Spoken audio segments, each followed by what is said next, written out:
माता लक्ष्मी की यह कथा सुनने से संतान के जीवन में कभी दरिद्रता नहीं आती। सुख, शांति और समृद्धि सदा स्थायी रहती है।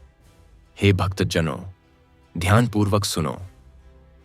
यह केवल कथा नहीं, यह लक्ष्मी देवी का दिव्य वरदान है। जो इस कथा को श्रद्धा, विश्वास और प्रेम से सुनता है, उसके कुल की संतान के जीवन में कभी गरीबी नहीं आती। उसके घर में धन, अन्न, सौभाग्य और संतोष की धारा सदा बहती रहती है। पुराणों में लिखा है, जिस घर में शुक्रवार के दिन दीपक जले, तुलसी पर जल चढ़े और माता लक्ष्मी की कथा सुनी जाए, उस घर से दरिद्रता, विवाद और रोग सदा के लिए दूर हो जाते हैं। माता लक्ष्मी केवल सोने और रुपयों की देवी नहीं है। वह तो परिश्रम में शक्ति, वाणी में मधुरता, कर्म में सिद्धि और मन में शांति देने वाली हैं। जिस घर में माता की कथा होती है, वहां पीढ़ी दर पीढ़ी उन्नति होती है। माता लक्ष्मी का वचन है, जो श्रद्धा से मेरा नाम लेता है, उसकी संतान कभी निर्धन नहीं होती, उसके कर्म में कमी नहीं आती और उसका कुल युगों तक समृद्ध रहता है। भक्तों, यह कथा बहुत प्राचीन है। उस काल की जब धरती पर सत्य युग था, जब मनुष्य अपने कर्म और भक्ति से ईश्वर को प्राप्त करता था। उस समय एक ब्राह्मण और उसकी पत्नी निर्धनता में जीवन बिता रहे थे, परंतु उनके हृदय में भक्ति का अमृत बह रहा था। उनका घर टूटी झोपड़ी में था, पर भीतर दीपक की लौ सदा जलती थी। वे जो भी पाते, पहले माता लक्ष्मी को अर्पण करते, फिर अपने लिए रखते। उनकी यह भक्ति देखकर स्वयं विष्णु भगवान ने माता लक्ष्मी से कहा, देवी, तुम्हारे इतने भक्त हैं, परंतु ऐसा सच्चा मन कहीं कहीं ही देखने को मिलता है। अब समय आ गया है कि तुम स्वयं पृथ्वी पर जाकर उन्हें दर्शन दो। माता लक्ष्मी मुस्कुराईं और बोलीं, स्वामी, जो मनुष्य अपने अभाव में भी आस्था नहीं छोड़ता, वही मेरे दर्शन का अधिकारी है। और इस प्रकार देवी ने मनुष्य रूप धारण किया और उस भक्त दंपति के घर प्रकट हुई। उस क्षण से उनके जीवन में ऐसा परिवर्तन आया जिसने न केवल उनका भाग्य बदला, बल्कि आने वाली पीढ़ियों तक उनके वंश को समृद्ध बना दिया। कहा जाता है, जो यह कथा शुक्रवार की संध्या में दीपक जलाकर सुनता है, जो माता लक्ष्मी का स्मरण कर श्रद्धा से कहता है, जय मां लक्ष्मी, जय धनदायिनी, जय संतोषदायिनी, उसके घर की संतान के जीवन में कभी गरीबी नहीं आती, उसके घर का दीपक कभी नहीं बुझता। यह कथा उसी अद्भुत भक्त और उसकी धर्मपत्नी की है, जिनकी भक्ति से प्रसन्न होकर माता लक्ष्मी ने स्वयं कहा था, वत्स, आज से तेरे कुल में कोई भी संतान निर्धन नहीं होगी। मैं तेरे घर की तुलसी में सदा निवास करूंगी। अब आरंभ होती है माता लक्ष्मी संतान सौभाग्य कथा। भाग 1, निर्धन ब्राह्मण और माता लक्ष्मी का प्रथम आगमन। बहुत पुराने समय की बात है, जब पृथ्वी पर धर्म, सत्य और भक्ति का युग था। नदियां निर्मल जल से भरी रहती, वृक्ष फल फूलों से लदे रहते और मनुष्य अपने कर्म और श्रद्धा से ही जीवन की दिशा तय करता था। उस समय हिमालय की तलहटी में स्थित एक छोटे से ग्राम सत्यपुर में एक ब्राह्मण दंपति रहते थे। ब्राह्मण देवदत्त और उनकी पत्नी सुमन दोनों अत्यंत धार्मिक, विनम्र और सच्चे भक्त थे। देवदत्त प्रतिदिन वेद पाठ करते, सुबह सुबह सूर्योदय से पहले उठकर तुलसी को जल चढ़ाते और संध्या में लक्ष्मी देवी की आराधना करते। सुमन भी पति के साथ पूजा में सम्मिलित होती और घर को स्वच्छ रखती। कहती, जिस घर में स्वच्छता और भक्ति रहती है, वहीं माता लक्ष्मी स्वयं निवास करती हैं। परंतु उनके जीवन में एक कठिनाई थी। वे अत्यंत निर्धन थे। घर मिट्टी का बना था, छत से वर्षा का पानी टपकता था, रसोई में कभी कभी अन्न के दाने खत्म हो जाते थे। फिर भी उन्होंने कभी भक्ति नहीं छोड़ी। देवदत्त कहते, सुमन, जो भूखा होते हुए भी ईश्वर का धन्यवाद करता है, वह सबसे धनी व्यक्ति होता है। सुमन मुस्कुराकर कहती, हाँ स्वामी, जब तक माता लक्ष्मी की कथा हमारे घर में होती रहेगी, हम निर्धन नहीं, भाग्यवान हैं। भक्ति की परीक्षा। एक दिन की बात है। बरसात का मौसम था और 3 दिन से लगातार वर्षा हो रही थी। गांव की नदियां उफान पर थीं। लोग अपने घरों में दुबके बैठे थे। देवदत्त और सुमन के घर में अन्न का एक दाना भी शेष नहीं था। भोजन के लिए कुछ न था, पर उन्होंने निराशा नहीं दिखाई। देवदत्त बोले, देवी, आज हम केवल माता लक्ष्मी की कथा सुनेंगे, क्योंकि जब धन नहीं होता तब कथा ही सबसे बड़ा धन बन जाती है। सुमन ने मिट्टी के दीपक में थोड़ी सी तेल की बूंदें डाली, तुलसी चौरा के पास रखा और हाथ जोड़कर कहा, हे माता लक्ष्मी, आप सबके घर धन देती हैं, आज अपने भक्त के घर में कृपा का दीप जलाइए। उन्होंने कथा आरंभ की। लक्ष्मी की उत्पत्ति, उनके स्वरूप, उनके गुणों की चर्चा करने लगे। बरसात की गर्जना के बीच भी उनकी आवाज में श्रद्धा थी। रात के तीसरे प्रहर में जब कथा पूरी हुई, तबीयत अचानक दीपक की लौ कांपी और तेज हो गई। कमरे में एक मंद सुगंध फैल गई और हवा जैसे रुक गई। सुमन ने आश्चर्य से कहा, स्वामी, यह कैसी ज्योति है? देवदत्त बोले, यह कोई सामान्य प्रकाश नहीं, यह माता का संकेत है। और तभी दीपक की लौ से एक सुनहरी आभा निकली और उसके भीतर से एक दिव्य स्वर गूंजा, वत्स, मैं लक्ष्मी देवी हूं। माता लक्ष्मी का आगमन। दोनों ने नेत्र मूंद कर नमस्कार किया। जब उन्होंने आंखें खोलीं तो देखा कि सामने एक दिव्य स्त्री खड़ी है। उनके वस्त्र कमल के समान लाल थे, हाथों में स्वर्ण कलश था और उनके चरणों से चांदनी झर रही थी। वह मुस्कुराकर बोली, वत्स देवदत्त, देवी सुमन, तुम दोनों मेरे सच्चे भक्त हो। तुमने अभाव में भी भक्ति नहीं छोड़ी, इसलिए मैं स्वयं तुम्हारे द्वार पर आई हूं।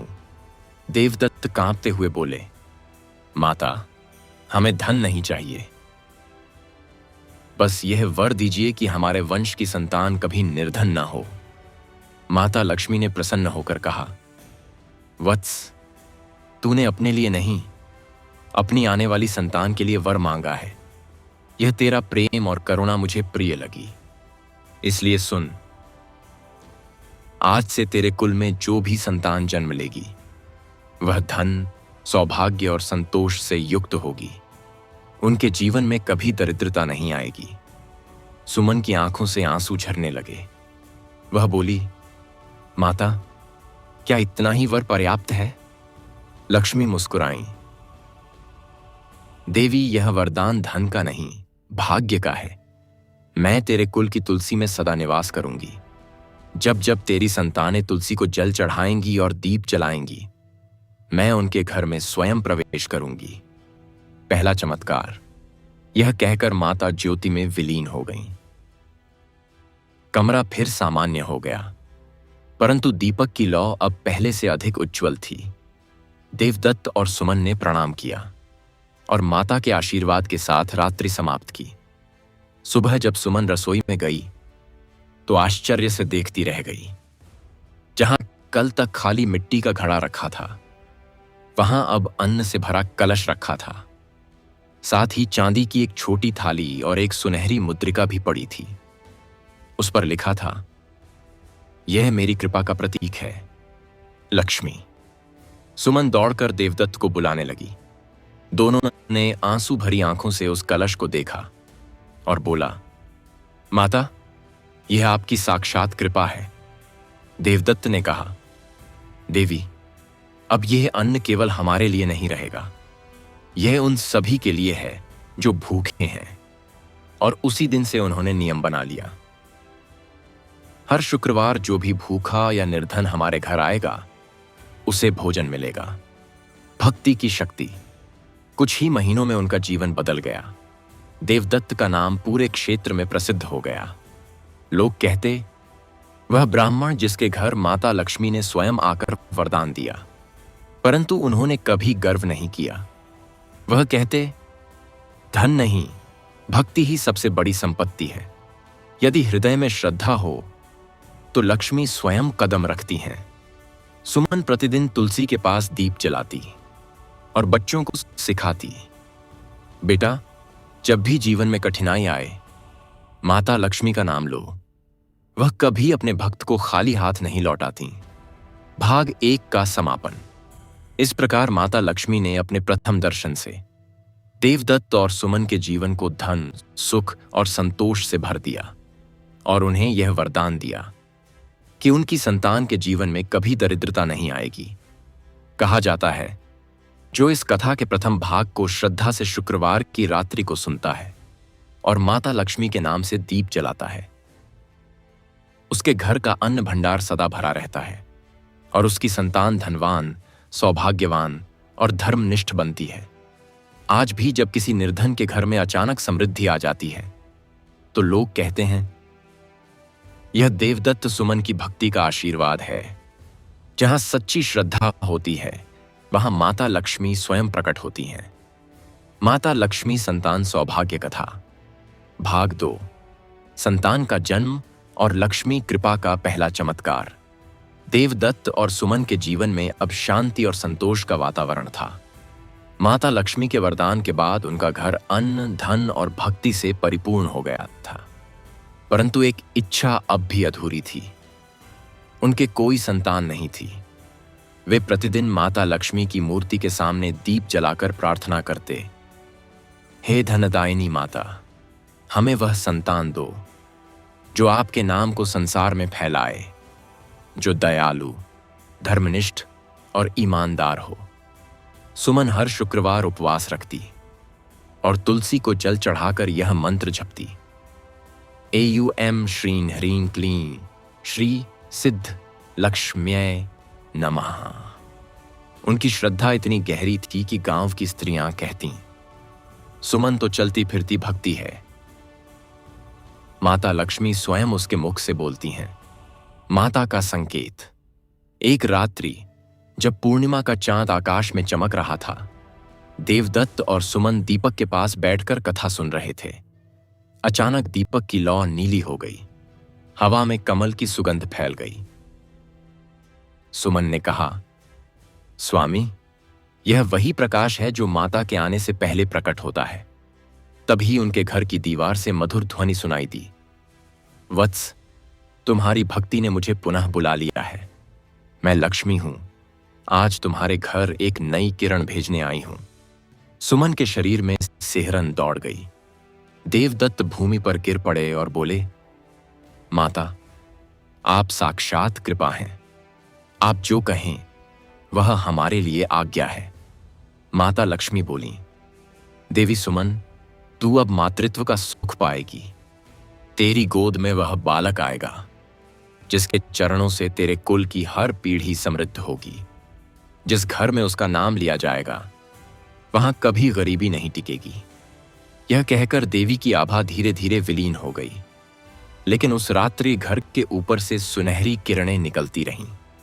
संतान का जन्म। कुछ महीनों के बाद फाल्गुन मास की शुक्ल पंचमी को सुमन ने एक सुंदर बालक को जन्म दिया। जैसे ही बालक ने प्रथम बार रोया, घर में अपने आप दीपक जल उठे और तुलसी के पत्तों पर ओस की बूंदें चमकने लगीं। लोग दौड़कर आए और बोले, यह साधारण बालक नहीं, यह तो माता लक्ष्मी का आशीर्वाद है। बालक का नाम रखा गया शुभसेन, क्योंकि उसके जन्म ने परिवार के जीवन में शुभता और समृद्धि ला दी थी। लक्ष्मी कृपा का पहला चमत्कार। शुभसेन जैसे जैसे बड़ा हुआ, उसकी आंखों में करुणा और हृदय में दया भरी थी। वह हर सुबह तुलसी के पास दीप जलाता और माता को प्रणाम करता। कभी कभी मिट्टी से छोटे दीपक बनाकर गरीब बच्चों को देता। कहता, जब यह दीप जलाओगे, माता तुम्हारे घर भी आएंगी। एक दिन गांव में अकाल पड़ा। नदियां सूख गईं, अन्न दुर्लभ हो गया। लोग भूख से पीड़ित थे। देवदत्त के घर में भी अब बहुत कम अन्न बचा था। सुमन चिंतित हुई, स्वामी, इतने भूखों को कैसे खिलाएंगे? देवदत्त ने शांत स्वर में कहा, देवी, यह घर माता का है। जो उनके नाम पर मांगेगा उसे अन्न मिलेगा। उन्होंने शुभसेन से कहा, बेटा, तुलसी के पास दीप रखो और माता से कहो, मां, किसी को भूखा ना रहने देना। शुभसेन ने वैसा ही किया। दीपक जलाया, हाथ जोड़े और कहा, मां, यदि आप सच में हमारे घर में रहती हैं तो भूखे लोगों को अन्न दीजिए। अचानक हवा में सुनहरी धूल चमकी और घर के अंदर रखे घड़े अपने आप भरने लगे। जहां पहले खाली पात्र थे, अब उनमें चावल और गेहूं झलकने लगे। सुमन स्तब्ध रह गई। देवदत्त ने आंसू भरे स्वर में कहा, यह माता की लीला है। उन्होंने वह सारा अन्न गांव के लोगों में बांट दिया। जो भूखे आए वे तृप्त होकर लौटे। लोग बोले, देवदत्त का घर तो स्वयं लक्ष्मी का मंदिर है। माता का पुनः दर्शन। रात्रि हुई। सुमन ने दीपक जलाया और आकाश की ओर देखकर कहा, माता, आज आपने फिर अपनी कृपा दिखाई। दीपक की लौ से एक बार फिर वह दिव्य स्वर गूंजा, वत्स सुमन, तूने धन को बांटकर उसे स्थायी बना दिया। याद रख, धन तभी शुभ है जब वह दया में प्रवाहित हो।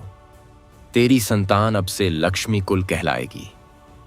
उनके घर में कभी अन्न या धन की कमी नहीं होगी।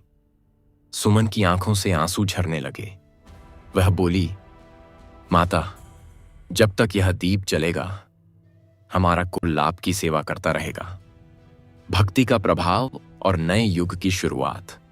शुभसेन बड़ा हुआ और उसकी करुणा ने पूरे गांव का हृदय जीत लिया। वह निर्धनों को भोजन कराता, बीमारों की सेवा करता और हर शुक्रवार लक्ष्मी कथा करवाता। कहते हैं, जहां जहां शुभसेन जाता वहां अन्न और धन अपने आप बढ़ जाते। लोग उसे लक्ष्मी पुत्र कहने लगे। उसकी वाणी में माता की करुणा झलकती थी। धीरे धीरे उसका नाम दूर दूर तक प्रसिद्ध हो गया। राजा तक को जब यह समाचार मिला कि एक बालक माता लक्ष्मी के आशीर्वाद से भूखों को अन्न देता है, तो उसने स्वयं उसे बुलाया और सम्मानित किया।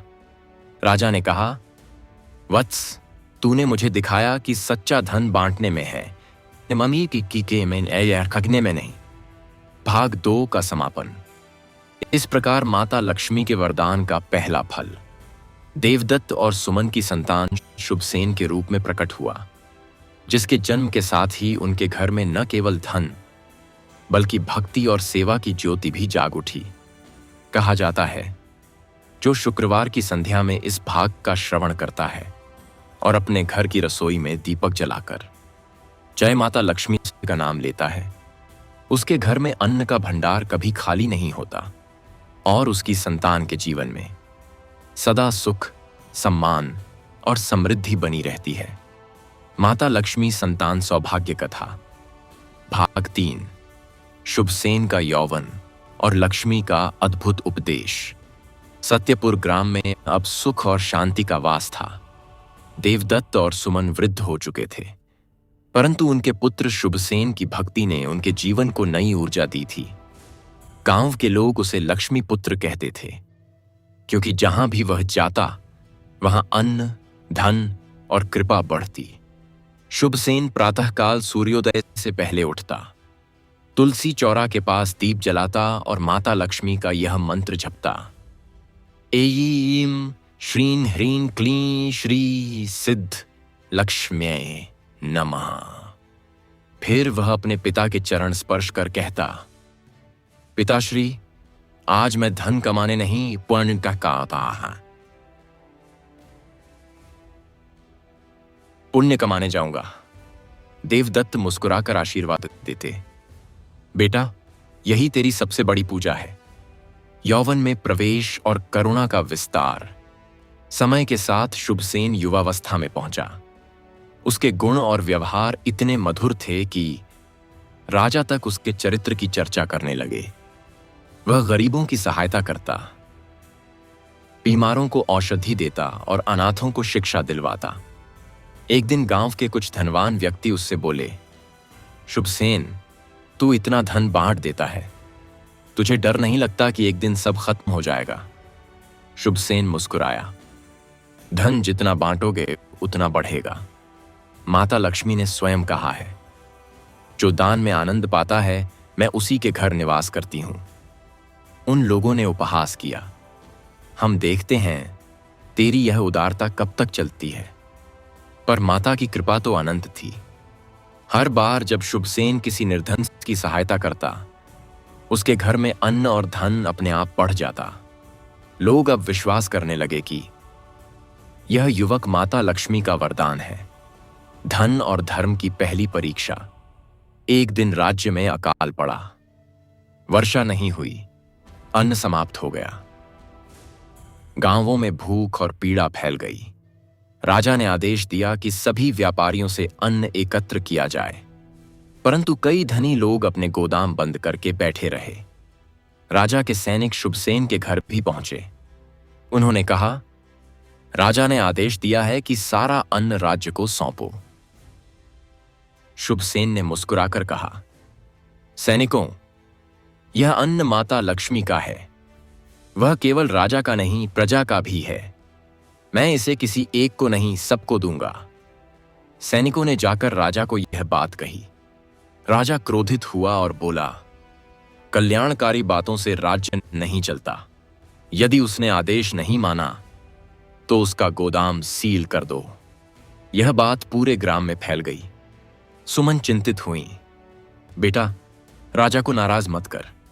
शुभसेन बोला, मां, राजा को नाराज करना पाप नहीं, सत्य को छिपाना पाप है। माता लक्ष्मी मेरे साथ है, कुछ भी गलत नहीं होगा। माता लक्ष्मी का साक्षात प्रकट होना। रात्रि का समय था। शुभसेन दीपक के पास बैठा माता की स्तुति कर रहा था। उसके होंठों से वही प्रार्थना निकल रही थी जो उसके पिता देवदत्त गाया करते थे। अचानक दीपक की लौ चमकी और कमरे में प्रकाश फैल गया। हवा में कमल की गंध भर गई। सामने लक्ष्मी देवी प्रकट हुईं। वह कमलासन पर विराजमान थीं। हाथों में स्वर्ण कलश और मुस्कान में अमृत का स्पर्श था। वह बोली, वत्स शुभसेन, तूने धन के धर्म की रक्षा की है। आज मैं तुझे धन की मर्यादा सिखाने आई हूं। शुभसेन ने भूमि पर दंडवत किया। माता, आपका दर्शन ही मेरे लिए धन्य है। माता बोली, सुन वत्स, धन को बचाने वाला धनवान नहीं, धन को बांटने वाला लक्ष्मी प्रिय होता है। जो धन केवल अपने सुख में रखता है वह मुझसे दूर हो जाता है, पर जो दूसरों के दुख हरने में धन का उपयोग करता है वह मेरे हृदय में स्थान पाता है। शुभसेन ने पूछा, माता, क्या धन बांटने से कभी कमी नहीं आती? माता हंसकर बोली, धन का स्वभाव पानी के समान है। जिस पात्र में उसे बांधोगे वह वहीं ठहर जाएगा, पर जिस भूमि में उसे प्रवाहित करोगे वह फसल बनकर लौटेगा। तेरा कुल इसलिए समृद्ध रहेगा क्योंकि तेरे पिता ने मुझे प्रेम से बांटा था, स्वार्थ से नहीं। यह कहकर माता ने आशीर्वाद दिया, वत्स, अब से तेरे घर का अन्न कभी कम नहीं होगा। जब कोई भूखा तेरे द्वार पर आएगा तो मेरे ही हाथों से अन्न निकलेगा। राजा का परिवर्तन। अगले दिन राजा स्वयं शुभसेन के घर पहुंचा। उसने देखा, जहां सैनिकों ने गोदाम बंद किया था वहां से सुगंधित भाप निकल रही थी। दरवाजे खोले गए तो भीतर अन्न से भरे पात्र दिखाई दिए, जिनकी संख्या गिनी नहीं जा सकती थी। राजा ने आश्चर्य से पूछा, यह कैसे हुआ? शुभसेन बोला, महाराज, जब किसी का मन सच्चा हो तो माता स्वयं सहायता करती हैं। यह अन्न मेरा नहीं, माता लक्ष्मी का है। वह चाहती हैं कि इसे सब में न बांटा जाए। राजा भाव विभोर हो गया। उसने अपने मुकुट को उतार कर कहा, वत्स, आज से यह राज्य तेरे नाम रहेगा। तू मेरे राज्य का धर्मगुरु होगा। शुभसेन ने विनम्रता से कहा, महाराज, मुझे पद नहीं चाहिए। मुझे केवल यह अवसर दीजिए कि मैं भूखों को भोजन दे सकूं। राजा ने सहमति दी और उसी दिन से शुभसेन ने राज्य में अन्नदान मंडल की स्थापना की, जहां रोज हजारों लोग भोजन करते और कोई भूखा नहीं सोता। लोग कहते, जहां यह अन्न बांटा जा रहा है वहां माता लक्ष्मी स्वयं बैठी हैं। माता लक्ष्मी का पुनः आशीर्वाद। एक रात जब शुभसेन अपने पिता की गोद में बैठा था, सुमन बोली, बेटा, माता ने तुझे इतनी प्रसिद्धि दी, अब तू क्या मांगेगा? शुभसेन बोला, मां, मैं केवल यह मांगता हूं कि मेरी संतानें भी इस दीपक को जलाती रहें। माता लक्ष्मी कभी हमारे घर से जाए नहीं। दीपक की लौ कांपी और स्थिर हो गई। उसी क्षण वही दिव्य स्वर गूंजा, वत्स, तेरा वचन सत्य होगा। तेरे कुल की हर संतान अपने घर का दीप जलाएगी, और जब तक वह दीप जलेगा तेरे वंश में कभी दरिद्रता नहीं आएगी। भाग 3 का समापन। इस प्रकार शुभसेन ने माता लक्ष्मी से धन का धर्म सीखा। उसके कार्यों से न केवल उसका कुल बल्कि पूरा राज्य समृद्ध हो गया। कहा जाता है, जो शुक्रवार की रात्रि में इस भाग का श्रवण करता है और माता लक्ष्मी के नाम से अन्नदान करता है, उसके घर की संतान कभी निर्धन नहीं होती। उसके वंश में सुख, संतोष और सेवा की धारा सदा बहती रहती है। आज भी जब किसी परिवार में अचानक समृद्धि आ जाती है तो लोग कहते हैं, यह शुभसेन के कुल का आशीर्वाद है, जहां माता लक्ष्मी ने स्वयं धन का धर्म सिखाया था। माता लक्ष्मी संतान सौभाग्य कथा। भाग 4। संस्कारों की परीक्षा और कर्म का चमत्कार। शुभसेन के परिश्रम, भक्ति और दया से सत्यपुर राज्य एक समृद्ध और शांत प्रदेश बन चुका था। जहां पहले गरीबी, सूखा और भय था, वहां अब हर द्वार पर दीप जलता था। हर घर में तुलसी चौरा, हर मन में भक्ति थी। देवदत्त और सुमन अब स्वर्ग सिधार चुके थे।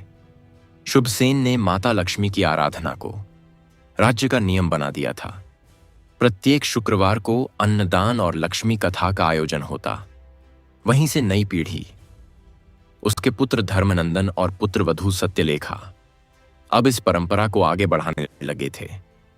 संस्कारों की शुरुआत। धर्मनंदन पिता की ही तरह विनम्र और करुणामय था। वह प्रातःकाल ब्राह्मणों को भोजन कराता, गायों को चारा खिलाता और गरीब बच्चों को शिक्षा देता। उसकी पत्नी सत्यलेखा भी अत्यंत सुलक्षणा थी। वह कहती, जो स्त्री घर की तुलसी की सेवा करती है, वह अपने परिवार में लक्ष्मी का निवास सुनिश्चित करती है। दोनों का एक पुत्र था, चंद्रसेन, जो बचपन से ही बुद्धिमान, तेजस्वी और कोमल हृदय का था। जब भी वह किसी भूखे को देखता, तुरंत अपने भोजन का भाग दे देता। सत्यलेखा कभी कभी मुस्कुराकर कहती, बेटा, इतना मत बांट, कहीं तुझे भूखा न रहना पड़े।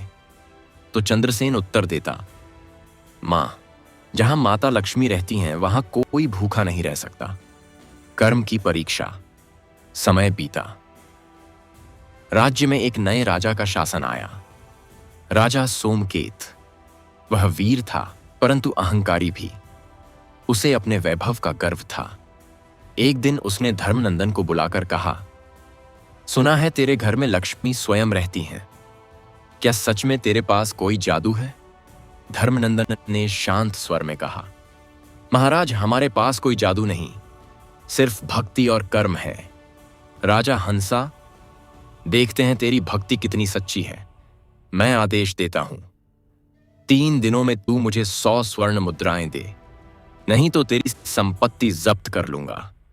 राजा का आदेश सुनकर पूरे परिवार में चिंता फैल गई। धर्मनंदन ने अपनी पत्नी से कहा, सत्यलेखा, अब केवल माता ही हमारी रक्षा करेंगी। उन्होंने तुलसी के पास दीप जलाया, माता लक्ष्मी का नाम लिया और प्रार्थना की, हे करुणामयी माता, आपने हमारे कुल को जो वरदान दिया उसे सत्य रखिए। धन कम हो जाए तो कोई बात नहीं, पर भक्ति न छूटे। माता का चमत्कार। रात्रि का दूसरा प्रहर था। सत्यलेखा ध्यान में बैठी थी। दीपक की लौ अचानक लंबी हो गई और सुनहरी आभा फैल गई। कमरे में कमल की सुगंध छा गई। माता लक्ष्मी प्रकट हुईं। वह मुस्कुराईं और बोलीं, वत्स धर्मनंदन, तेरे कुल की परीक्षा ली जा रही है। याद रख, जो भय में भी विश्वास नहीं खोता, वही मेरा सच्चा भक्त होता है।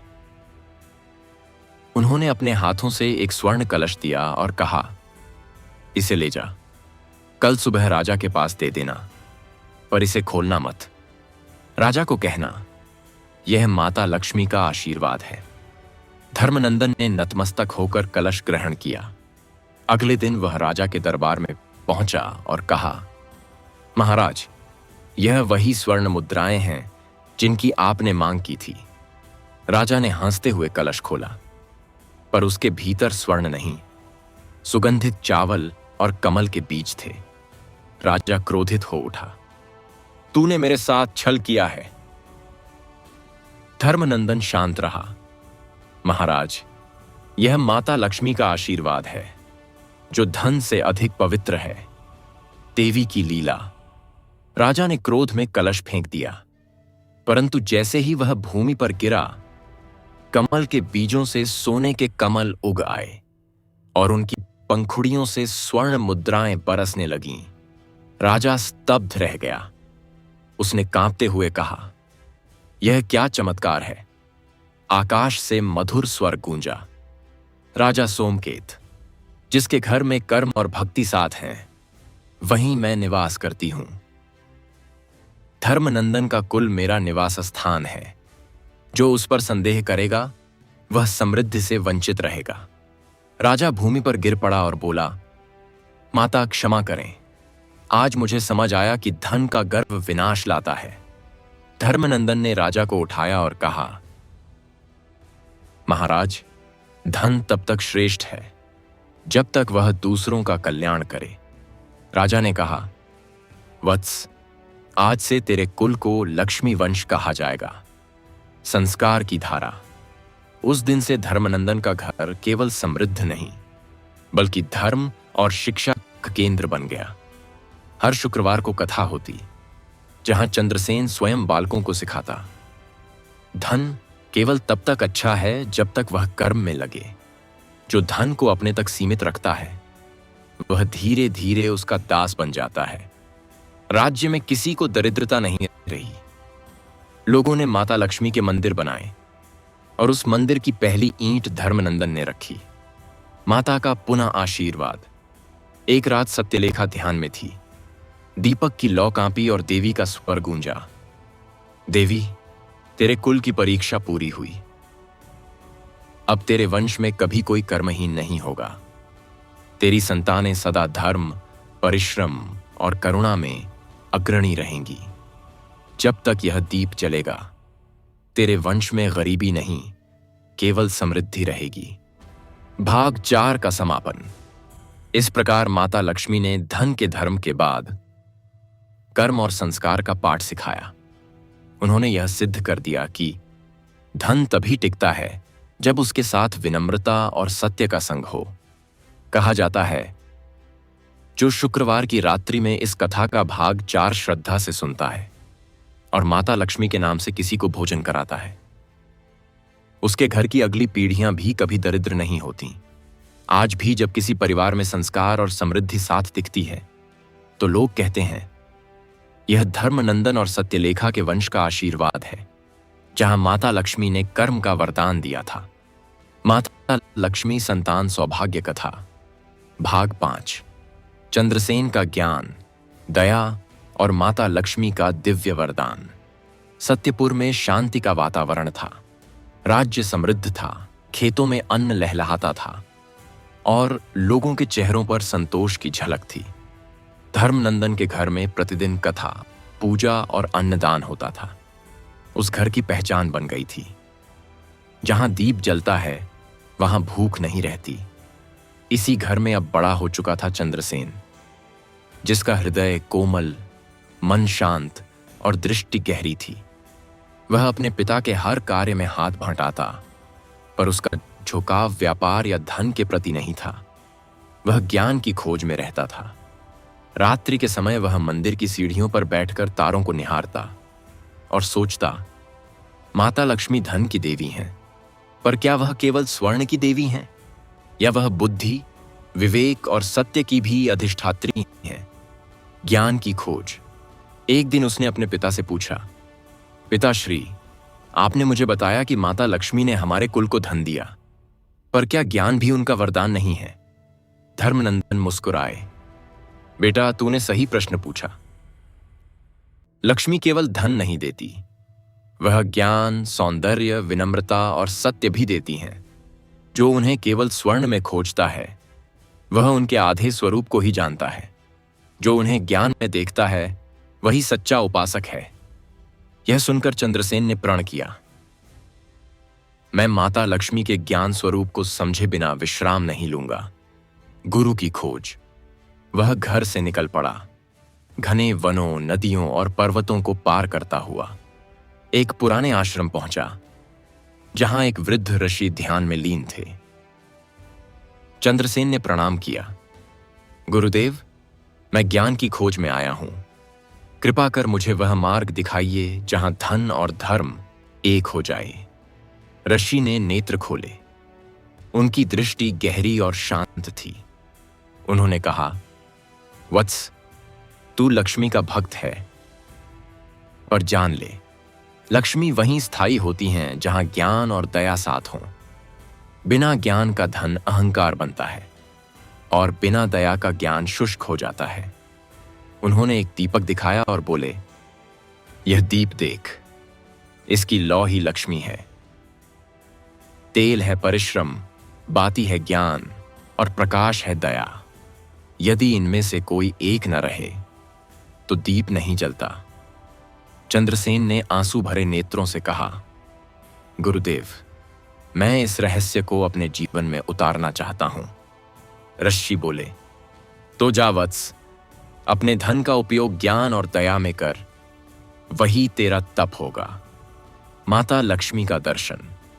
कई वर्षों बाद चंद्रसेन अपने नगर लौटा। उसने देखा कि लोग फिर से वैभव में डूब गए थे।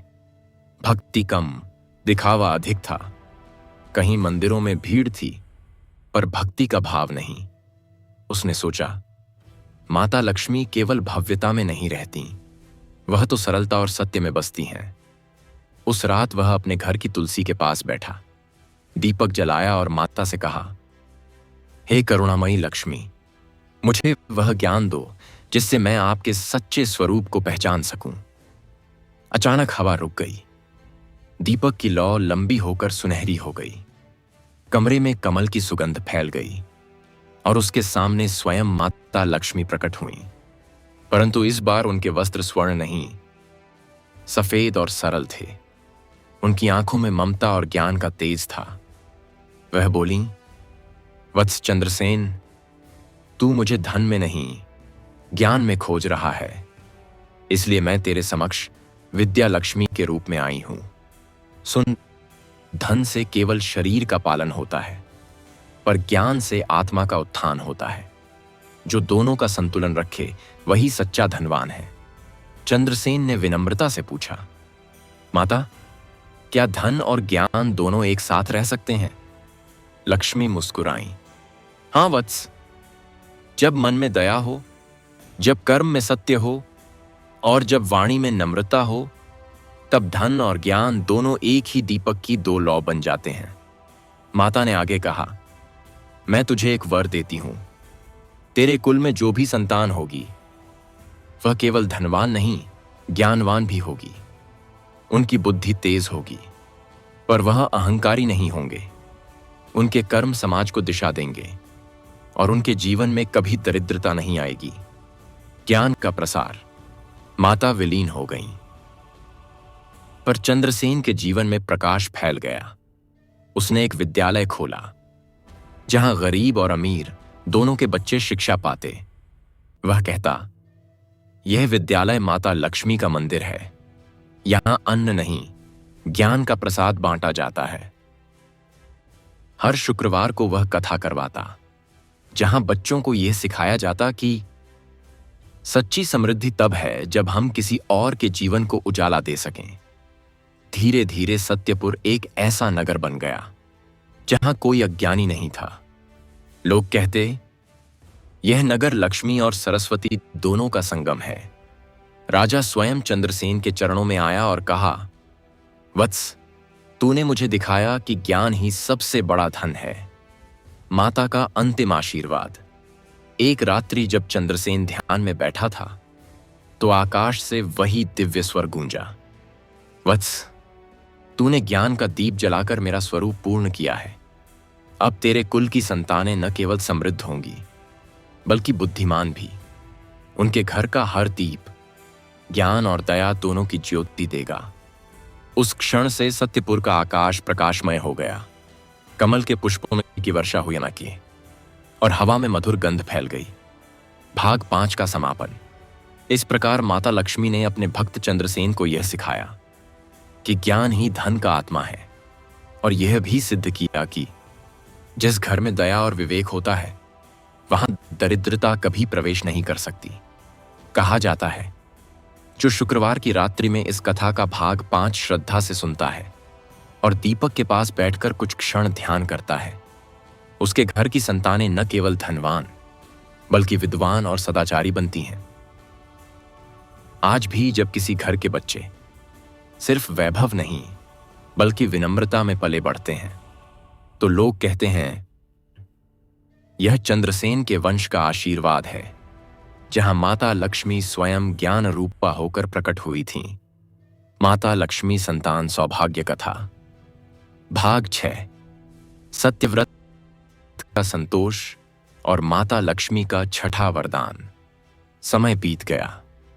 चंद्रसेन वृद्ध हो चुके थे, पर उनके ज्ञान, विनम्रता और दया की सुगंध पूरे सत्यपुर में फैली हुई थी।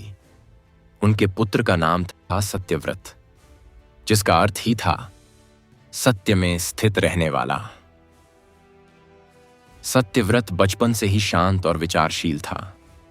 जब दूसरे बच्चे खेलते, वह नदी किनारे बैठकर जल में अपनी परछाई देखता और कहता, माता लक्ष्मी का स्वरूप तो जल जैसा है, स्वच्छ, गहरा और बहता हुआ। जो रुक जाए वह सड़ जाता है। उसके पिता चंद्रसेन उसे देखकर कहते, बेटा, तू हमारी वंश की साधना को पूर्ण करेगा। तेरे भीतर न केवल ज्ञान है बल्कि संतोष का बीज भी है। राज्य का विस्तार और मन की परीक्षा। चंद्रसेन के जाने के बाद सत्यव्रत ने राज्य की बागडोर संभाली। वह राजा नहीं था, पर जनता का मार्गदर्शक था।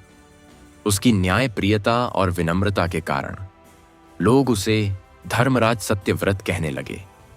उसके राज्य में सब कुछ था, अन्न, धन, सुख, शिक्षा, परंतु वह स्वयं साधारण जीवन जीता था। वह रेशमी वस्त्रों के बजाय साधारण कपड़े पहनता और राजमहल में रहने के बजाय कुटिया में सोता था। उसके मंत्री ने एक दिन कहा, महाराज, आपके पास अपार धन है, फिर भी आप साधारण जीवन क्यों जीते हैं? सत्यव्रत मुस्कुराया, धन मेरे पास है, मैं धन का दास नहीं। जिस दिन मैं विलास में डूब गया, उस दिन यह धन मुझसे रूठ जाएगा। माता लक्ष्मी का सच्चा स्वरूप संतोष है और मैं उसी की साधना करता हूं। माता की परीक्षा। एक बार राज्य में नया व्यापारी आया। वह बहुत धनी और चतुर था। उसने सत्यव्रत से कहा, महाराज, यदि आप अपने कोष का कुछ धन मेरे व्यापार में लगाएं तो मैं आपको और अधिक समृद्ध बना दूंगा। सत्यव्रत ने शांत स्वर में कहा, समृद्धि मुझे नहीं चाहिए, क्योंकि जो पहले से संतुष्ट है उसे वृद्धि की इच्छा नहीं होती। व्यापारी हंस पड़ा, राजन, यह तो मूर्खता है। अधिक धन पाने की चाह ही जीवन की प्रगति है। सत्यव्रत बोले, यदि इच्छा की जड़ लालच है तो वह प्रगति नहीं, विनाश है। व्यापारी अपमानित होकर चला गया, परंतु उसी रात माता लक्ष्मी ने सोचा, अब सत्यव्रत की परीक्षा स्वयं लेनी होगी। माता लक्ष्मी का प्रकट होना। अगले दिन सत्यव्रत जब ध्यान में था तो उसके सामने एक दिव्य नारी प्रकट हुई। वह स्वर्णमयी आभा से घिरी थीं, पर उनके मुख पर गहन शांति थी। वह बोली, वत्स सत्यव्रत, मैं लक्ष्मी देवी हूं। तेरे पूर्वजों को मैंने धन, ज्ञान, त्याग का और धर्म का वर दिया, पर आज मैं तुझे एक और वर देने आई हूं, संतोष का वरदान। सत्यव्रत ने नम्रता से कहा, माता, क्या संतोष भी धन के समान है? माता मुस्कुराई, वत्स, धन तो शरीर का आभूषण है, पर संतोष आत्मा का। जो धन रखता है वह कभी न कभी उसे खो देता है। पर जो संतोष रखता है उसे कोई भी परिस्थिति गरीब नहीं बना सकती। याद रख, धन से सुख मिलता है पर संतोष से शांति। सत्यव्रत ने फोल्डेड हैंड्स किए। माता, मुझे यही वर चाहिए। माता बोली, वत्स, आज से तेरे कुल में जो भी संतान होगी वह संतोषी स्वभाव की होगी। उनका धन कभी घटेगा नहीं, क्योंकि उन्हें आवश्यकता से अधिक की इच्छा ही नहीं होगी। संतोष की शक्ति। उस दिन के बाद सत्यव्रत ने अपने राज्य में एक नियम बनाया। कोई भी व्यक्ति अपने धन को केवल अपने लिए नहीं रखेगा, बल्कि समाज में उपयोग करेगा। उसने राजकोष के एक भाग से वृद्धों के लिए आश्रम, गरीब कन्याओं के विवाह हेतु कोष और विद्यार्थियों के लिए विद्यालय बनवाए। लोग कहते, सत्यव्रत का राज्य स्वर्ग के समान है। उसका एक वचन पूरा राज्य दोहराता था, जो संतोषी है वही सच्चा धनवान है। माता का पुनः आशीर्वाद। एक बार सत्यव्रत के महल में कुछ व्यापारी आए। उन्होंने कहा, राजन, हम आपके पास स्वर्ण और रत्नों की भेंट लाए हैं। सत्यव्रत ने मुस्कुराकर कहा, उसे जनता में बांट दो, क्योंकि जहां भूख है वहां रत्नों की चमक व्यर्थ है। उनकी बात सुनकर पूरा दरबार मौन हो गया। उसी क्षण कमरे में दिव्य प्रकाश फैला। माता लक्ष्मी पुनः प्रकट हुई। उन्होंने कहा, वत्स, तूने मेरे संतोष स्वरूप को पूर्ण किया है। तेरे कुल में अब कभी लोभ नहीं होगा। तेरी संतानें जब भी संतोष से धन का उपयोग करेंगी, मैं स्वयं उनके साथ रहूंगी। माता ने अपने करकमलों से उसके सिर पर हाथ रखा। क्षण भर में सारा महल सुनहरी आभा से भर गया। फूलों की वर्षा हुई और हवा में कमल की मधुर गंध फैल गई। भाग 6 का समापन। इस प्रकार माता लक्ष्मी ने सत्यव्रत को संतोष का दिव्य वरदान दिया। उन्होंने यह सिद्ध किया कि जहां संतोष है वहीं सच्चा धन है। सत्यव्रत का वंश संतोष कुल कहलाने लगा। कहा जाता है, जो शुक्रवार की रात्रि में इस भाग को श्रद्धा से सुनता है और माता लक्ष्मी के नाम से दीप जलाकर यह कहता है, माता, मुझे धन ही नहीं संतोष भी दीजिए, उसके घर में कभी दरिद्रता नहीं आती। उसकी संतानें सुखी, संतुलित और शांत जीवन जीती हैं। आज भी जब किसी परिवार में साधारण साधनों में भी अपार सुख दिखाई देता है, तो लोग कहते हैं, यह सत्यव्रत के वंश का आशीर्वाद है, जहां माता लक्ष्मी संतोष रूपा होकर निवास करती हैं। माता लक्ष्मी संतान सौभाग्य कथा। भाग 8। करुणा की धारा और माता लक्ष्मी का 8वां वरदान। समय बीत गया। सत्यपुर की धरती अब और भी समृद्ध हो चुकी थी। जहां कभी प्रदीप ने सेवा की लौ जलाई थी, वहां अब हर गांव में करुणा की ज्योति जल रही थी। प्रदीप वृद्ध हो चुका था। उसकी पुत्रवधू सौम्या और उसका पुत्र रतंभरा अब उस वंश की नई कड़ी बने थे। दोनों माता लक्ष्मी के अद्भुत भक्त थे, परंतु सौम्या के मन में एक प्रश्न बार बार उठता, हमारे पास धन भी है, सेवा भी है, ज्ञान भी है, फिर भी कभी कभी जीवन में अधूरापन क्यों लगता है। वह रोज मंदिर में दीप जलाकर माता से पूछती, माता, क्या कोई ऐसा वरदान है जो जीवन को पूर्ण कर दे? करुणा की भूमिका। एक दिन सौम्या अपने पुत्र रतंभरा के साथ राजमार्ग से गुजर रही थी। वहां उसने देखा एक बूढ़ी स्त्री भीख मांग रही थी। लोग उसे अपमानित कर रहे थे। कोई उसे पास नहीं आने दे रहा था। सौम्या का हृदय द्रवित हो उठा। वह तुरंत उसके पास गई, उसे उठाया, अपने रथ में बैठाया और बोली, मां, अब तू मेरे साथ चलेगी। तेरे सिर पर अब आसमान नहीं, छत होगी। वृद्धा ने आश्चर्य से कहा, देवी, लोग मुझे अपवित्र कहते हैं, तू मुझे घर क्यों ले जा रही है? सौम्या ने नम्रता से कहा, मां, जहां करुणा है वहां पवित्रता है। तू मेरी माता के समान है। यह कहते हुए उसने वृद्धा को घर ले जाकर स्नान कराया। भोजन कराया और उसके चरण धोए। उसके घर में उस दिन पहली बार एक अजीब सी शांति और सुगंध फैल गई। माता लक्ष्मी का प्रकट होना। रात का दूसरा प्रहर था। सौम्या सो रही थी। तभी उसके कमरे में प्रकाश फैल गया। वह जागी तो देखा वही वृद्धा उसके सामने खड़ी है। पर अब वह वृद्धा नहीं रही, बल्कि स्वयं लक्ष्मी देवी के रूप में प्रकट थीं। उनकी आंखों में प्रेम और करुणा का महासागर था। वह बोली, वत्स सौम्या, तूने आज करुणा के उस रूप को पहचाना है जिसे लोग अक्सर भूल जाते हैं। धन, सेवा और ज्ञान के बाद भी यदि हृदय में करुणा नहीं है तो मैं टिकती नहीं। तूने मुझे वृद्धा समझकर सेवा दी, पर वास्तव में तूने मुझे अपने घर में बुला लिया। सौम्या कांपते हुए भूमि पर गिर पड़ी। माता, मैं धन्य हो गई। मैंने आपको पहचान नहीं पाई। माता मुस्कुराई। वत्स, पहचानने की आवश्यकता नहीं होती। भक्ति ही पहचान है। आज मैं तुझे और तेरे वंश को नया वरदान देती हूं। माता का करुणा वरदान। माता बोली, सुन सौम्या, अब से तेरे कुल में जो भी संतान होगी वह दयालु और करुणामयी होगी। उसके भीतर प्रेम की धारा बहती रहेगी। वह जहां भी जाएगा वहां वैर मिटेगा और स्नेह का प्रकाश फैलेगा। तेरे वंश की बेटियां करुणा लक्ष्मी का अंश होंगी, जो आंसुओं को मुस्कान में बदलेंगी।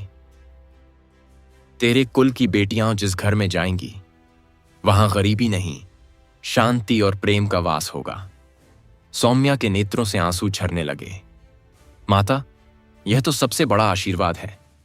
माता बोली, वत्स, याद रख, जो व्यक्ति करुणा करता है वह मुझे बांध लेता है। जो दया करता है उसके घर में मैं सदा रहती हूं। माता ने सौम्या के सिर पर हाथ रखा। क्षण भर में वह फिर से प्रकाश बनकर विलीन हो गईं। करुणा का प्रसार। अगले दिन सौम्या ने अपने घर का नाम रखा करुणालय, और वहां से उसने नारी सेवा, वृद्ध सेवा और अनाथ बच्चों की सेवा का कार्य प्रारंभ किया। वह कहती, जो हाथ मांगने के लिए उठते हैं उन्हें देने की आदत सिखाओ। हर शुक्रवार को वह महिलाओं के साथ कथा करती, जहां यह वचन दोहराया जाता, जहां करुणा है वहां लक्ष्मी स्थायी है। धीरे धीरे पूरा सत्यपुर उस प्रेम की लहर में डूब गया। कठोर हृदय भी कोमल हो गए और लोग कहते, सत्यपुर अब केवल समृद्ध नहीं बल्कि करुणामयी भूमि बन गया है। माता का पुनः दर्शन। रात में सौम्या ध्यान में बैठी थी। दीपक की लौ कांपी और माता का मधुर स्वर गूंजा, वत्स, तेरे कुल की यह परंपरा पूर्ण हुई। धन, ज्ञान और अब करुणा, इन चारों ने मिलकर लक्ष्मी के स्वरूप को पूर्ण किया। अब तेरे कुल की संतानों में मैं सदा प्रेम रूपा बनकर रहूंगी। सौम्या ने फोल्डेड हैंड्स किए। माता, क्या अब हमारे वंश में कभी दरिद्रता नहीं आएगी? माता बोली, वत्स, जब तक तेरे वंश में करुणा जीवित है तब तक गरीबी का नामो निशान नहीं रहेगा। धन का क्षय हो सकता है पर करुणा का नहीं। भाग 8 का समापन। इस प्रकार माता लक्ष्मी ने अपने भक्तों को करुणा लक्ष्मी का वरदान दिया, जो सभी वरदानों, और जिस घर में करुणा है वहां दरिद्रता की छाया भी प्रवेश नहीं कर सकती। कहा जाता है, जो शुक्रवार की रात इस कथा के इस भाग को श्रद्धा से सुनता है और किसी जरूरतमंद को प्रेम पूर्वक कुछ देता है, वह चाहे जल का एक प्याला ही क्यों ना हो, उसके घर में माता लक्ष्मी करुणा रूप में सदा निवास करती हैं। आज भी जब किसी घर में एक स्त्री बिना स्वार्थ के सेवा करती है या कोई बालक किसी भूखे को रोटी देता है तो लोग कहते हैं, यह सौम्या के वंश का आशीर्वाद है, जहां माता लक्ष्मी करुणा के रूप में विराजमान है। माता लक्ष्मी संतान सौभाग्य कथा, भाग 9, शांति का वरदान और माता लक्ष्मी का नवम रूप। सत्यपुर अब एक आदर्श राज्य बन चुका था। यह वही भूमि थी जहां धर्मनंदन ने कर्म सिखाया, चंद्रसेन ने ज्ञान फैलाया सत्यव्रत ने संतोष दिया, प्रदीप ने सेवा को जीवन बनाया और सौम्या ने करुणा को घर घर पहुंचाया। अब इस वंश की नई कड़ी थी। सौम्या का पुत्र अभय और उसकी पत्नी विलासा दोनों माता लक्ष्मी के उपासक थे, पर उनके जीवन में एक नई चुनौती आई, शांति की कमी, अभय का संघर्ष। अभय पिता से भी अधिक परिश्रमी और तेजस्वी था। उसके राज्य में व्यापार बढ़ा, अन्न का भंडार भरा, पर धीरे धीरे लोगों में प्रतिस्पर्धा और अहंकार पनपने लगा। धन की अधिकता ने लोगों के मन में ईर्ष्या जगा दी। लोग कहते, सत्यपुर तो लक्ष्मी की नगरी है, पर अब हर घर में कलह की छाया है। अभय को यह देखकर दुख हुआ। वह सोचने लगा, कैसी विडंबना है, जहां कभी माता स्वयं करुणा और सेवा के रूप में विराजती थीं, वहीं अब लोग स्वार्थी और असहिष्णु हो गए हैं। उसने अपनी पत्नी विलासा से कहा, प्रिय, लगता है हमारे कुल की परंपरा में कहीं कोई कमी रह गई है। माता ने हमें धन और दया तो दी, पर शायद हमने शांति की पूजा करना छोड़ दिया है। विलासा बोली, स्वामी, जब तक मन अशांत है तब तक लक्ष्मी का वैभव भी बोझ लगता है। हमें माता से शांति का वरदान मांगना चाहिए। शांति की तपस्या। अभय ने राज्य के सभी कार्य अपने मंत्रियों को सौंप दिए और स्वयं अपनी पत्नी के साथ वन चला गया। उन्होंने वहां एक सुंदर कमल सरोवर के पास आश्रम बनाया, जहां न कोई कोलाहल था, इससे कके के ताता न ईर्ष्या। दिन रात दोनों माता लक्ष्मी की आराधना करने लगे। उनका संकल्प था, जब तक माता हमें शांति का वरदान नहीं देंगी, हम भोजन नहीं करेंगे। दिन बीते, फिर सप्ताह, फिर महीने, पर माता का दर्शन नहीं हुआ। फिर भी उन्होंने भक्ति नहीं छोड़ी। विलासा ने एक दिन कहा, स्वामी, क्या आपको लगता है माता नाराज हैं? अभय ने मुस्कुराकर कहा, माता कभी नाराज नहीं होती। वह केवल परीक्षा लेती हैं कि हमारा विश्वास कितना सच्चा है। माता लक्ष्मी का शांति रूप में प्रकट होना। एक रात जब सरोवर पर चांदनी बिखरी थी, हवा में शांति थी, कमल के फूल मंद मंद हिल रहे थे, तबीयत अचानक सरोवर का जल चमकने लगा। उसके मध्य से सुनहरी आभा उठी और उसमें से माता लक्ष्मी का शांति स्वरूप प्रकट हुआ। उनके वस्त्र सफेद थे, मुख पर मंद मुस्कान और आंखों में करुणा और स्थिरता का तेज। वह बोली, वत्स अभय, वत्स विलासा, तुमने धन, सेवा और करुणा को जान लिया। अब मैं तुम्हें शांति लक्ष्मी का वरदान देने आई हूं। याद रखो, जहां मन शांत है वहीं मेरा स्थायी निवास है। जहां कलह है वहां मैं एक क्षण भी नहीं ठहरती। अभय ने फोल्डेड हैंड्स किए। माता, यही हमारे वंश की आवश्यकता है। हम धन से संपन्न हैं, पर मन की शांति खो चुके हैं। माता ने मुस्कुराते हुए कहा, वत्स, जब तक लोग एक दूसरे के दोष नहीं छोड़ेंगे, जब तक वे क्षमा नहीं करेंगे, शांति नहीं लौटेगी। शांति कोई वस्तु नहीं, वह तो क्षमा और संयम का परिणाम है। माता का वरदान। माता ने अपने करकमलों से जल की मुट्ठी उठाई और कहा, वत्स, इस जल को अपने राज्य में ले जा। इसे हर घर के आंगन में छिड़कना। जहां यह जल गिरेगा वहां कलह समाप्त होगी और शांति बसेगी। उन्होंने आगे कहा, अब से तेरे कुल में जो भी संतान होगी वह शांति और सामंजस्य की मूर्ति होगी। तेरे वंश की बेटियां जब भी किसी घर में जाएंगी वहां विवाद मिटेंगे और प्रेम बढ़ेगा। तेरी संतानों के मन सदा संयमित रहेंगे।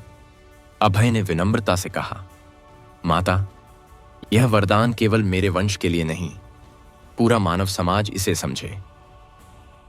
माता मुस्कुराई। वत्स, मैं तेरे भाव से प्रसन्न हूं। यह वरदान केवल तेरे कुल के लिए नहीं, उन सभी के लिए है जो क्षमा, सत्य और शांति का पालन करेंगे। उनके घरों में मैं शांति लक्ष्मी बनकर निवास करूंगी। यह कहकर माता जल में विलीन हो गईं। सरोवर का जल और भी शांत हो गया और आकाश से मधुर ध्वनि गूंजी, जहां क्षमा है वहीं लक्ष्मी की स्थिरता है, शांति का प्रसार, अभय और विलासा लौटे। उन्होंने माता का दिया हुआ जल पूरे राज्य में छिड़कवाया। लोगों के मनों का ताप धीरे धीरे शांत हो गया, विवाद मिटे, हृदयों में प्रेम बढ़ा और सत्यपुर पुनः आनंदमय बन गया। हर शुक्रवार को लोग एक दूसरे से मिलते और कहते, आज हम माता शांति लक्ष्मी के नाम से किसी से क्षमा मांगेंगे। धीरे धीरे पूरा राज्य शांति का उदाहरण बन गया। कठोर लोग कोमल हो गए, दुश्मन मित्र बन गए। वह भूमि जहां पहले केवल वैभव था, अब वहां मन की शांति का साम्राज्य था। माता का पुनः आशीर्वाद। कुछ वर्षों बाद जब अभय वृद्ध हुए तो माता ने फिर दर्शन दिए। वह बोली, वत्स, तूने मुझे संपूर्ण किया। तेरे वंश में अब जो भी संतान होगी वह जहां जाएगी वहां शांति और स्नेह फैलाएगी। तेरे वंश का नाम होगा शांति लक्ष्मी कुल। तेरे कुल की कथाएं तब तक जीवित रहेंगी जब तक लोग एक दूसरे से प्रेम करेंगे। अभय की आंखों से आंसू बह निकले। वह बोले, माता, अब मेरा जीवन सफल हो गया। आपने हमारे वंश को पूर्ण बना दिया। भाग 9 का समापन। इस प्रकार माता लक्ष्मी ने शांति स्वरूप में अपने भक्त अभय और विलासा को नवम वरदान दिया। उन्होंने यह सिद्ध किया कि जहां क्षमा और शांति है वहीं स्थायी लक्ष्मी है। कहा जाता है, जो शुक्रवार की रात्रि में इस भाग का श्रवण करता है और किसी शत्रु को क्षमा करता है, उसके घर में शांति लक्ष्मी स्वयं निवास करती हैं। उसके वंश में न तो कलह रहता है न दरिद्रता। आज भी जब किसी परिवार में शांति, आपसी प्रेम और स्नेह बना रहता है तो लोग कहते हैं, यह अभय के वंश का आशीर्वाद है। जहां माता लक्ष्मी स्वयं शांति के रूप में विराजमान हैं। माता लक्ष्मी संतान सौभाग्य कथा, भाग 10। पूर्णता का वरदान और वंश की दिव्यता। सत्यपुर में अब युगों का परिवर्तन हो चुका था। सदियों से जिस वंश ने माता लक्ष्मी की भक्ति को जीवन का केंद्र बनाया था, वह अब लक्ष्मी वंश के नाम से प्रसिद्ध हो चुका था। लोग कहते, इस वंश की धरती पर गरीबी नहीं, क्योंकि यहां भक्ति ही सबसे बड़ा धन है। अभय और विलासा की संतान श्रीवर्मा अब उस वंश का उत्तराधिकारी था। वह रूप में तेजस्वी, वाणी में मधुर और विचारों में गहराई लिए हुए था। परंतु उसके मन में एक प्रश्न बार बार उठता था। हमारे पास धन, ज्ञान, सेवा, करुणा और शांति सब कुछ है, फिर भी जीवन का उद्देश्य क्या है? वह अपने माता पिता से पूछता, क्या लक्ष्मी की कृपा केवल संपन्नता में है या इसमें कोई और रहस्य छिपा है? अभय मुस्कुराते हुए कहते, बेटा, जब तू यह प्रश्न पूछ रहा है तब समझ ले कि अब तू उस रहस्य के निकट है जिसे हमारे वंश ने युगों से साधा है। जीवन का रहस्य खोजने की यात्रा। श्री वर्मा ने राज्य का भार मंत्रियों को सौंपा और स्वयं तीर्थ यात्रा पर निकल पड़ा। वह नदियों, पर्वतों, मंदिरों और वन के ऋषियों के पास गया। हर जगह उसने माता लक्ष्मी की उपासना की, पर मन में प्रश्न वैसा ही रहा। माता का सबसे बड़ा स्वरूप कौन सा है? एक दिन वह एक निर्जन वन में पहुंचा। वहां एक वृद्ध साधु तपस्या में लीन थे। श्री वर्मा ने प्रणाम किया। गुरुदेव, मैं माता लक्ष्मी के अंतिम स्वरूप को जानना चाहता हूं। ऋषि ने नेत्र खोले। उनकी दृष्टि गहरी थी, परंतु मुख पर मुस्कान थी। उन्होंने कहा, वत्स, लक्ष्मी का अंतिम स्वरूप कोई मूर्ति नहीं, वह पुण्य है जो न दिखता है न गिना जा सकता है, पर जो हर जन्म में साथ चलता है। धन मिट जाता है, शरीर बूढ़ा हो जाता है, पर पुण्य अमर रहता है। जो व्यक्ति अपने कर्म से दूसरों के जीवन में प्रकाश लाता है, वही सच्चा लक्ष्मी पुत्र है। श्री वर्मा की आंखें भर आईं। गुरुदेव, तो क्या यही माता का अंतिम संदेश है? ऋषि ने कहा, हाँ वत्स, अब जा। संपत्ति बांटने वाला राजा नहीं, पुण्य बांटने वाला मनुष्य बन। माता लक्ष्मी का पूर्ण रूप दर्शन। रात का समय था। श्री वर्मा ध्यान में लीन बैठा था। वह मंत्र जप रहा था। एयूएम श्रीं ह्रीं क्लीं महालक्ष्म्यै नमः। अचानक आकाश से एक तेज प्रकाश उतरा। पूरा वन सुनहरी आभा से भर गया। कमल के पुष्प स्वयं खिलने लगे और उसी आभा से प्रकट हुई स्वयं लक्ष्मी देवी अपने पूर्ण स्वरूप में। उनके चारों हाथों से अलग अलग आभाएं निकल रही थीं। एक से ज्ञान, दूसरे से करुणा, तीसरे से सेवा और चौथे से शांति की तरंगें। उनके मुख पर ममता थी, पर आंखों में ब्रह्मांड का तेज।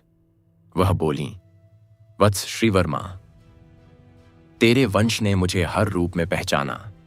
धन, धर्म, ज्ञान, सेवा, संतोष, करुणा, शांति। अब समय है कि तू मेरे पूर्ण स्वरूप को जाने। मैं केवल स्वर्ण नहीं, मैं वह भावना हूं जो दया को जन्म देती है। मैं वह कर्म हूं जो पुण्य में बदलता है, और मैं वह शांति हूं जो ईश्वर तक ले जाती है। श्री वर्मा भूमि पर गिर पड़ा। माता, मुझे आशीर्वाद दीजिए कि मैं आपके इस पूर्ण स्वरूप को अपने वंश में स्थायी बना सकूं। माता ने कहा, वत्स, आज मैं तुझे पुण्य लक्ष्मी का वरदान देती हूं। अब तेरे वंश की संतानें केवल धन नहीं कमाएंगी, बल्कि अपने कर्मों से लोक कल्याण करेंगी। उनके पुण्य से ही उनका वैभव बढ़ेगा। तेरे कुल का नाम रहेगा पुण्य लक्ष्मी वंश। उनके घरों में धन तो रहेगा ही, पर उससे भी बड़ा होगा उनका पुण्य। जो इस कथा को श्रद्धा से सुनेंगे, उनके घर में भी यही वरदान स्थायी रहेगा। वंश का महिमा युग। माता के विलीन होते ही श्री वर्मा का हृदय दिव्य प्रकाश से भर गया। वह सत्यपुर लौटा और उसने घोषणा की, अब हमारा राज्य केवल धन का नहीं, पुण्य का राज्य होगा। यहां हर व्यक्ति सेवा करेगा, हर स्त्री करुणा का प्रतीक बनेगी, हर बालक सत्य बोलेगा। उसने माता के नाम पर एक विशाल मंदिर बनवाया, श्री पुण्य लक्ष्मी मंदिर। वहां यह शिलालेख अंकित कराया गया, जहां पुण्य है वहां लक्ष्मी स्थायी है। जो दूसरों के सुख में आनंद पाता है, वही सच्चा धनवान है। समय बीतने के साथ सत्यपुर केवल एक राज्य नहीं, बल्कि एक तीर्थ बन गया। लोग दूर दूर से आते और कहते, यह वह भूमि है जहां माता लक्ष्मी स्वयं निवास करती हैं। माता का अंतिम आशीर्वाद। एक रात्रि जब श्री वर्मा मंदिर में ध्यान में बैठा था, आकाश से वही स्वर पुनः गूंजा, वत्स, तूने अपने कुल को पूर्ण